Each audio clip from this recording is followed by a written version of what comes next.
இந்த கேஸில் கொலை நடந்த இந்த கேஸில் எந்த ஒரு இம்ப்ரூவ்மெண்ட்டும் இல்லை, எந்த ஒரு மூமெண்ட்டும் இல்லை, எந்த ஒரு ஐப்ரித்திகேஷனும் இல்லை. எந்த ஆங்கிளில் இவங்க மூவ் பண்ணி பார்த்தாலும் ஒரு சின்ன க்ளூ கூட கிடைக்கல. ஃபிங்கர் பிரிண்ட்ஸ்லையும் க்ளூ கிடைக்கல. டாக் ஸ்குவாட் வர வச்சாங்க, அதுலேயும் ஒரு க்ளூ கிடைக்கல. அவங்க ஃபேமிலியை விசாரிக்கிறாங்க, அதுலேயும் ஒரு க்ளூ கிடைக்கல.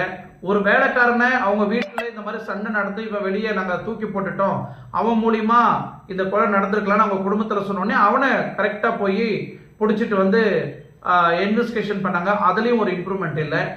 9 படை 16 படை 7 படை 8 படை அப்படின்னு அமைச்சரும் போலீஸ் டிபார்ட்மெண்ட்டில் அமைச்சிருந்தாங்க. பட் அது மூலியமாகவும் எல்லா ஆங்கிள்லையும் அவங்க இன்ட்ராகேஷன் பண்ணி பார்த்தாங்க, ஒரு சின்ன க்ளூ கூட கிடைக்கல.